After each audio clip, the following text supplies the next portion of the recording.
got SummerSlam.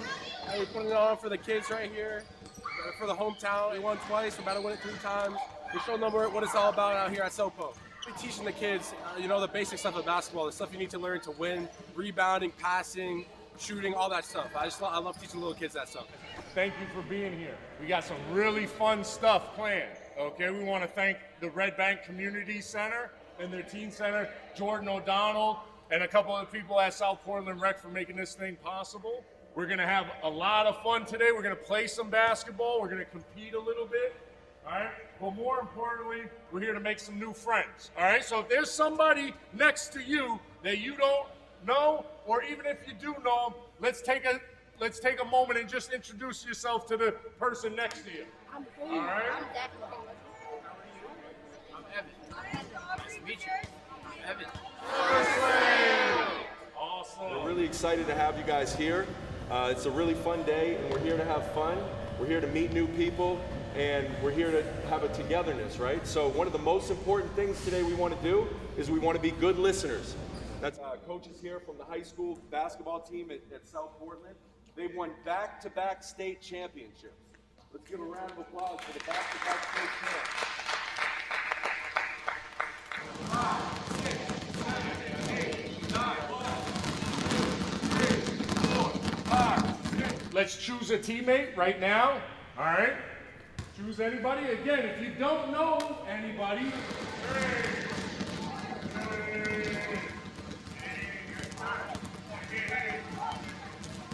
job. I heard it from over here. What's your name? John? Great job.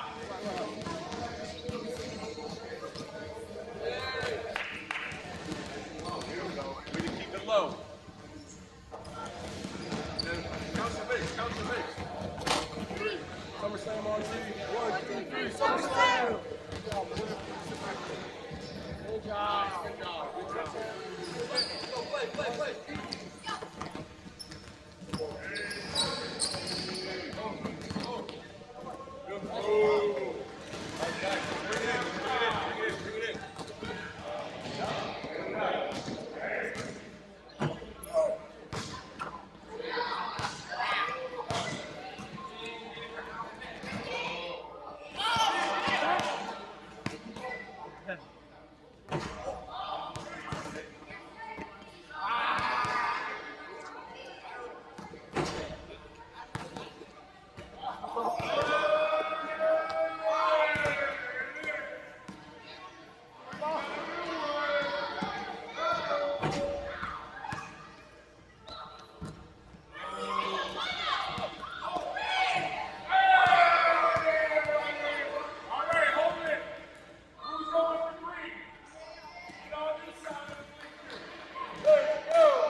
I learned how to dribble a little bit more and handle. We learned how to work together and use each other, and it was very fun, and I think that it was a great idea. And one of the reasons I want to congratulate you guys for being here is because coaches, your peers, nominated you, boys and girls, to be here. So it says a lot about not only your ability as a player, but the potential that you guys have on and off the court going forward. When I look back at who was in you guys' seats, we've been doing this now for a lot of years, 13 years. Ace and Cooper Flagg were sitting in the same seats as you guys. Don Campbell, who went to Notre Dame, sitting in the same seats as you guys. JP Estrella sitting in the same seats as you guys. And I mentioned those names on the boys' side because they sat and they took the time to come and think about things beyond just the type of player. And I kind of promised myself throughout my career that I was always going to come back and share my experiences because I remember when I was sitting in you guys' shoes, I remember how passionate I was about the game. I remember all the dreams and goals that I had as a player. And part of being in your shoes is understanding that you have a lot of control of your destiny. You have a lot of control of how you prepare yourself. And you also have a lot of control of how you react to adversity. Emily mentioned some adversity she had in college. An unfortunate fact is, everybody in this room, if you continue to play as an athlete or anything in life, you're going to have adversity. You're going to have things that happen that you're like, why did this happen to me? This isn't fair. The coach this. These things happen to all players at all levels. But the reality is, from a leadership perspective, is how do you react? Like when you have something bad, an injury, it takes you out. Maybe you're going into your senior year, you have an injury. Why me? Well, the answer is because now you have the ability to prove to yourself that you can step up and you can face that adversity. And I don't know if you guys have heard the saying, it's one of my favorites, not what happens to you, but it's how you react to it, right? So you guys unfortunately will have, if you already haven't had these adversity, how are you gonna react to it? So I went into the pre-draft process as a projected early to mid second round pick. I had a stress fracture in my foot. Word unfortunately got around, as it does with the level of investigation that these NBA teams do. They caught wind. I was working out with Jordan's trainer. Me and, like I mentioned, Rondo and a couple other guys were at that facility. Tim Grover was Michael Jordan's trainer his whole career. I had a stress fracture that I was going to play through, obviously, but it was pretty clear that, because of the location of the stress fracture, I might miss a whole year. As word kind of got around, I ended up not being drafted in the second round, but I was signed by the Detroit Pistons. They said they wanted to bring me in, they wanted to do some tests to kind of really get a good look at how my foot was. Started off NBA Summer League, played pretty well the first couple of games, but it really got to the point where I couldn't really run. Went back to their doctors immediately, had a bone scan, come to find out I had a stress fracture, and I had to have surgery, and had the doctors tell me, you're gonna miss your whole first year, right? So if you guys can imagine, you finish a college career, one of the best colleges in the country, NBA is your plan, and then you're told that you're gonna miss your first year as a pro, and I had a partially guaranteed deal with the Pistons, and as soon as they found out I was gonna be out for the whole year, I was released. So here we are in August. I'm told I'm gonna be out 6 to 8 months. What do you do? The question is, how are you gonna react to that? We'll start with the boys. What we're gonna do with the girls is, because more girls are gonna come for the All-Star game, we'll have 2 of you guys kind of just team up. We'll probably just go you 2 on the green team and you 2 on the orange team, if that works for you guys. And so once we do the sort of lottery draft, we'll pick, but I want to make sure that we have a captain for each. So what we're going to start with is, who's the oldest? You're the oldest? Okay, so who's the oldest out of you 2? Okay, so should be the captain of team 1, and then let's go. So what? We got team win. All right. We got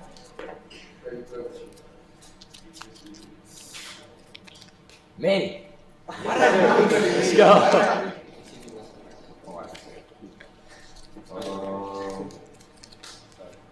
Pierce? Yes, sir. Let's go, boy.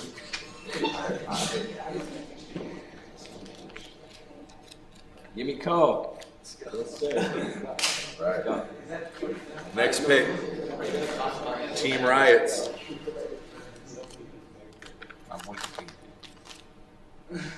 Yes, Alright, Wyatt, Pierce. Oh, okay. Wait, which one's the lefty? Which one's the righty? You're the righty? Trey. Let's go. Yes, sir. Let's go.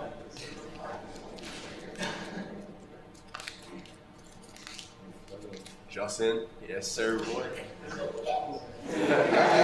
Team AJ. Okay, AJ Moody. Yeah.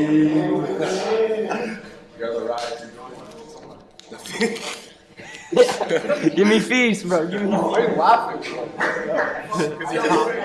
It's over. It's over. Oh, I think I know.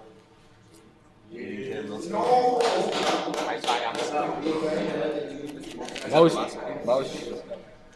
For those of you guys who know Andy, he, similar to me, will be coming to win this game. And for anybody who was there, we saw the W that I got up at the All-Star game that we had up in Bangor. So he's looking for revenge, no doubt about it. We'll start with Team Riots. Let's grab one. So Team Riots is going to be coached by Andy Bedard. That means Team Wins. Team Wins is going to be coached by whatever color you want to be. So I want everybody right now on Team Riots to pick your size shirt and your size shorts. Yo, Ryan, go get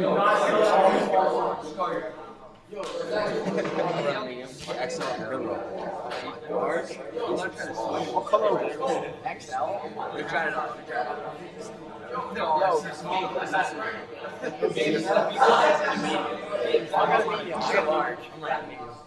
Zach, this is a medium. We try this medium. Bro, do not take all the merch, bro.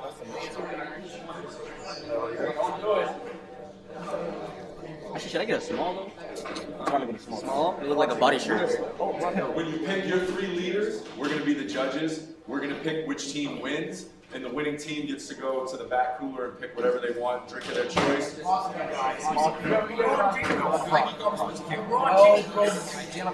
about to smack you. He leads by example. He does what needs to be done. Something there? Yeah. Our first is Alex Morgan. Alex Morgan is a captain of the USA team for the past long time, and she trained through her pregnancy, and she's an advocate of women's pay, and she won multiple World Cups. She's a great race. Our next one we got is Marcus Smart. We chose him because he leads by example. He's always doing what he needs to do on the floor. He plays his role, he doesn't try to do too much. And I think he can, do that for whatever team he plays for. So that's why I think Marcus Smart is a wonderful leader. Yep. Finally, we have Kobe Bryant. He's always the hardest worker on the floor. He inspired many. He has the Mamba mentality, which a lot of people follow. He produced a film. He made his USA teammates wake up at 5 a.m. to work out. That's a leader. And he pushed his teammates always to be better. Awesome.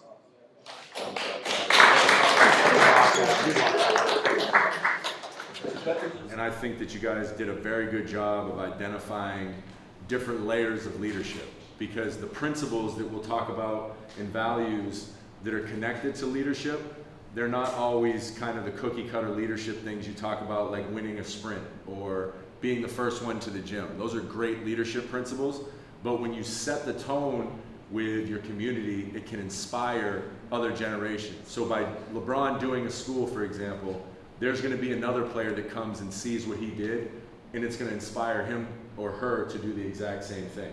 I think the biggest thing to recognize too is when we say like, okay, they won a World Cup or they won this or that, that doesn't they have leadership qualities that got them to that point, but winning those things and getting those accolades does not make someone a leader. I think that's one of the biggest things to keep in mind. But what they do with their notoriety and what they do with the platform they've built for themselves through their habits and their values, whatever else you want to call it, that's what sets them apart from the others. So what they do with all of that stuff that's happened, that they've created for themselves, the success that they've gained, then to what they've turned it into. So to give back to the community, to leave essentially what they found better than they found it. Yeah, I agree. It's together in community. It's learning from each other. And so we're going to do together on 3, and I'll see you guys down at the court. Thank you guys so much for coming. On 3 together. 1, 2, 3, together.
So takes the CF Express card.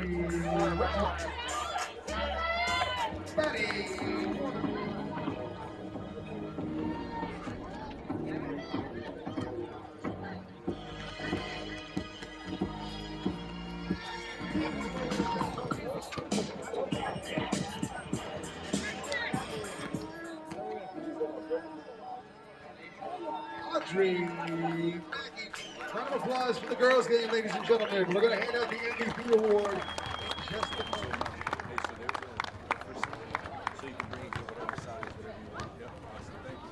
For the second straight year, Audrey Mackey, Chef Mackey, come on up with the chef.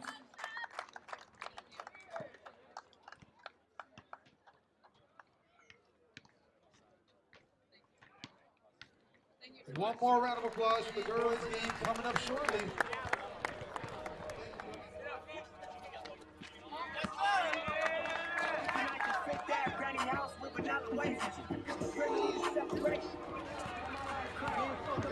Bring it back, so much no taxes, royalties, mentorship, plus our own masters. Good job.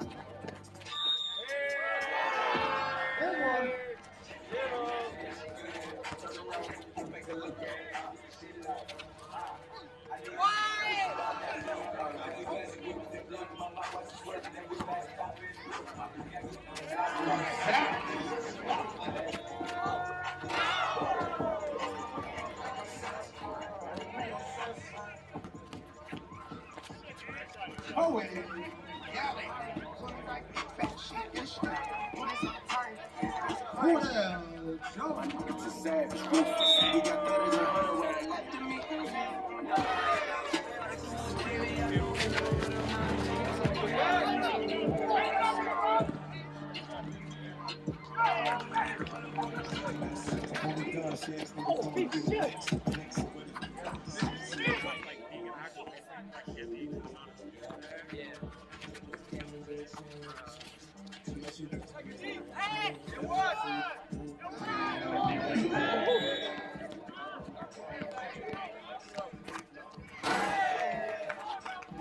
all right, we're going to set our time.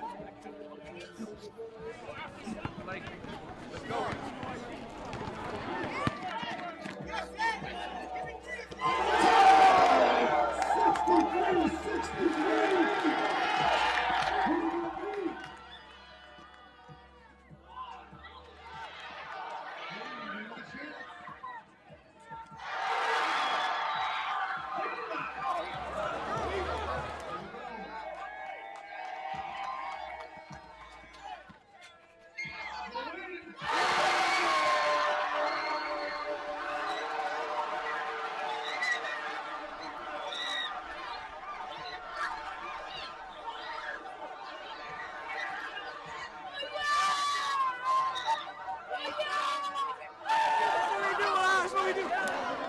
MVP, let's go.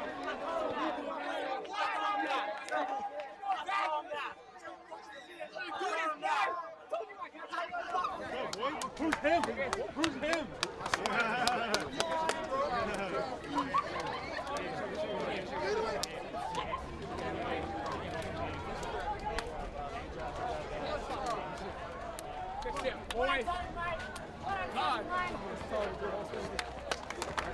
'Both teams just left it all on the court. That's what it's all about at the end of the day, is competing, enjoying it. I want to thank Andy Bernard for coming out and coaching.